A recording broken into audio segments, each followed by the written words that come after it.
Okay, so we've got the lovely Ben here. I'm showing you his, wonderful photo with his little bio next to it. So fantastic. Ben, do you want to start by introducing yourself? What do you do? Where are you? As I gather, you are also in Brighton. Spoiler alert. And also, what is Spilt Milk? Tell us. So, hi, my name's Ben. I am a sound designer and composer for all forms of media. At the moment, I mainly specialize in games, and what my role entails is I do all the sound effects for games. I manage a lot of the audio, and that can entail a bit of composing, but my main job at the moment is just sound asset creation for things that you will hear in games. And yeah, that is essentially a brief sort of summation of what my role is today. I am, as Sam said, I am in Brighton. I moved down from Liverpool to Brighton for work, and it's definitely different. It's a lot colder, hence the multiple layers at the moment. The company I do work for is called Spilt Milk Studios. They are an independent studio based in London. They typically work remotely. I believe they've been going for about 10 years now. My boss might have my head for that later if I've got that wrong. But they've put out a multitude of projects, things like games named as Lazarus, Tango Fiesta, and at present they are working on a couple of IPs, one which they showed at EGX just gone, and that IP was called Sellswords, and they were basically showcasing that to consumers, to audiences, to gamers. So yeah, that's pretty much it, I believe. So yeah. I think you answered all of my questions very efficiently. The big question I have, though, from what you just said, is you said that currently your job is it sound automation, audio automation? What did you say it was? Sound design. Sound design. But what are you currently working on at the moment? You're making sound effects, is that right? So what? Yeah. So sorry, my it's weird because it's a lot of umbrella terms. It's like you'll see it interchange depending on where you are. So as you can see, sort of on the image, it says audio designer. Now, what that encompasses is everything. So that will be a mixture of creating sounds from absolutely nothing, using libraries to use sounds that someone else has recorded and create completely new concepts of it. And essentially what my job is to create them from scratch to fit a theme or design narrative, have those implemented, whether that's by myself or the help of the programming team, which often is the case. And in line with that, it will be creating things like little musical sound effects or composing in general. So that is essentially what it is. It's just sound creation for events that will happen in a game and any events that you will hear. It's essentially everything you will hear in a game. So yeah. I mean, okay, did you know that was a job when you were at school?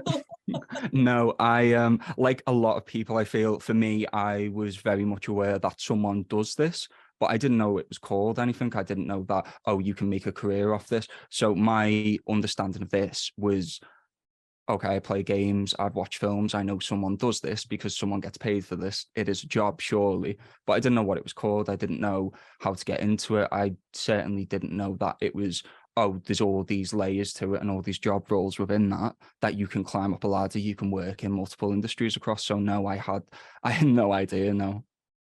I mean, it's such an amazing job, but you would never know. Yeah.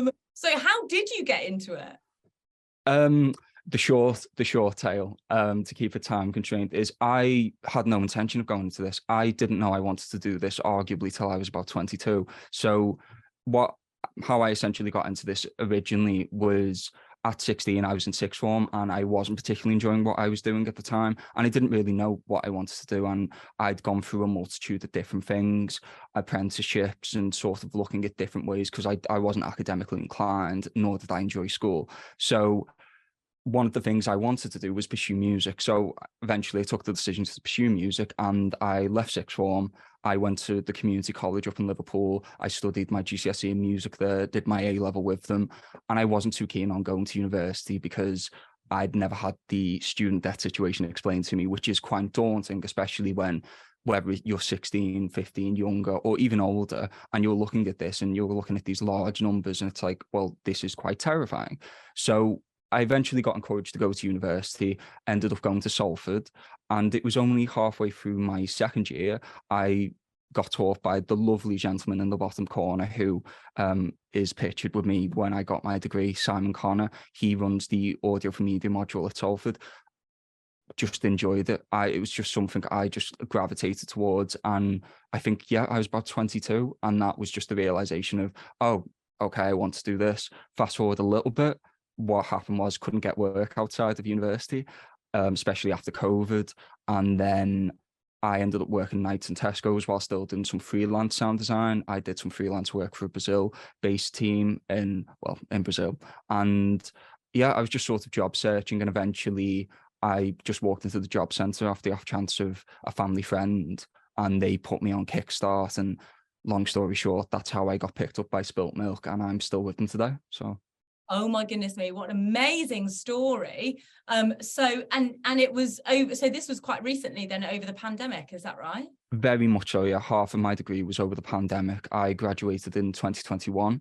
So it was literally halfway through. We had all sorts of COVID thing, the working from home aspect of it. So all the courses went online with that. And yeah, so it was interesting coming out into the creative industry while it was still sort of in the middle of adapting to everything that had changed. So yeah. Wow, that's really interesting. And I love a Kickstart success story. Fantastic. Okay, so give us, I guess, the best bit of career advice that you would give to your 16-year-old self now.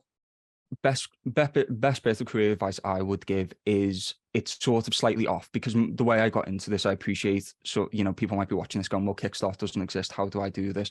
So what my advice and approach would be is, if you go on YouTube and literally type in game audio, two things will come up. A gentleman called Akash Takar will come up, and another one called Marshall McGee. These are two people who've been in this industry for a long time, and Akash literally is dedicated his YouTube channel to sort of opening this up and telling people how to get into game audio design. Those are things I found late. I would encourage anyone who's interested in it or wants to know more about it. They literally tell you the software, they tell you mistakes they've made, they talk about the financial aspect of it, and they talk about careers on it as well. So they're two resources I would absolutely, if I was 16, I would definitely go back to myself and be like, look at these, because it will mitigate a lot of the learning hurdles, and it will just make it feel a bit more sane and natural, because you've got the answers there from these people who've been in this industry and have done it. Like they literally tell you, like Marshall McGee, for example, he literally explains how he went from his degree into that situation. So I would definitely say that. And I suppose a slightly off topic or off audio piece of advice is, there's a film called Bleed for this, and Miles Teller's character is speaking to a reporter, and the reporter sort of asks him, what's the biggest lie you've ever been told? And he goes, it's not that simple. And she questions him on that. And I'm paraphrasing slightly, but he basically says it's not that simple as the biggest lie, because often in the creatives, we get sort of locked into this idea that there's a perfect moment, or there's this idea that I've got to wait for this, or I'm not good enough to jump into this. And I think what I would encourage my 16-year-old self to do, especially because I've done it, is there's no right moment. So just, you're going to make mistakes, and that's absolutely fine. That is part of it. So you might as well start now, figure it out, and also just alleviate that pressure. You're not going to be good from the get-go. Nobody ever is. And I think in the creatives as well, we often are shown very much idealized, and what we personify as perfect outcomes and scenarios. And that's not just happened overnight, and you hear it all the time. But I would very much encourage my 16-year-old self to just sort of stop thinking about it, just do it and see what happens, because you'll enjoy it, and you will get to some outcome that you will be satisfied with. So yeah. Oh, great advice there. No, I really relate to that, actually. I always try and remember that there's no right or wrong path. If you're at a fork in the road, there's just two paths. That's all it is. Exactly. There's no right choice. So whatever you guys choose, whatever you do next to take the next steps into whatever industry or career you want, it will just be a step. It's not the right or wrong one. It's just a one. Fantastic. And Bleed for This was the name of the film that you mentioned there. And yes. The YouTubers, who were they? Akash Takar.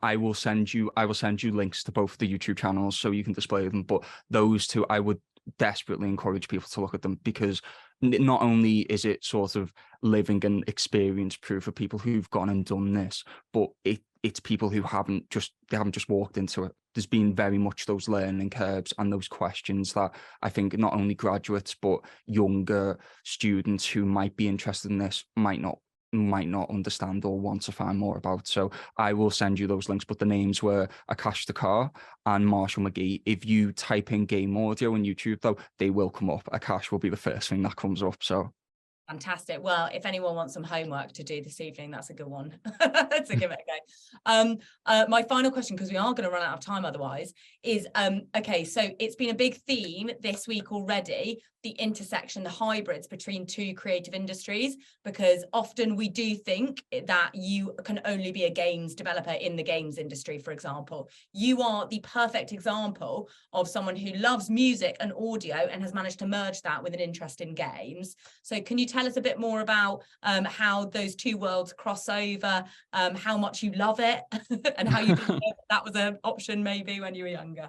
I absolutely adore it, and it was something I never saw myself doing. I think it's it's fair to say that I genuinely didn't see this on the cards for me. This came very much later in life, but I fell in love with composing first, but sound design was something that came after. And one of my university tutors, Alan Williams, actually said, "I think you've got a knack for this," which was a backhanded compliment at the time, because I would rather he said that about composing. But it made me realize then, okay, I want to pursue composing as well, and I release music regularly through composition, and I still do composing work. So it's one of those things where it doesn't have to, even though sound design is my job, this is very much something where it's not just what I do other work outside of this. But what that does in turn is it opens up my employer to, oh, I do have a sound designer who can compose. So for me, it's one of those things. I started out as a guitarist, now I can do orchestral composing, I do sound design, and that all stemmed from me just pursuing guitar, if you would. So it's one of those things where it does cross over,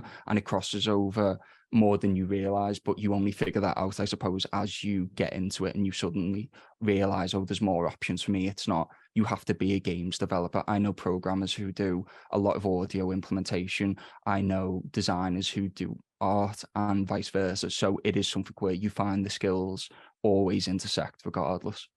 Fantastic. I've also just realized that you are obviously a sound designer because you're speaking into a very high quality mic. That actually only came later, sadly, which is quite embarrassing to say. My audio setup is the worst out of my peers. So that is a new addition. And then finally, really quickly, are there any other photos on this little slide that we've got here, which is, you know, your career highlights? Is there any other photos that you want to chat about, just to make sure?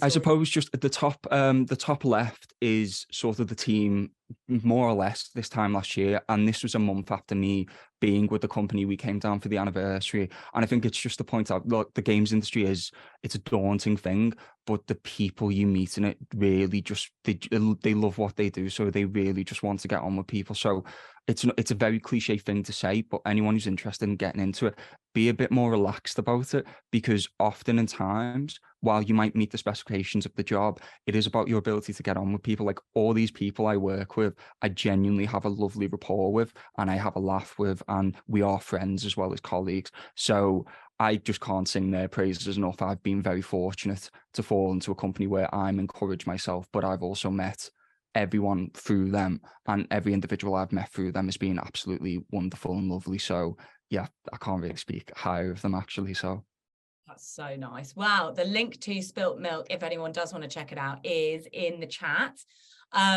That is all we've got time for, Ben. Oh my goodness me, what a fantastic interview to end on.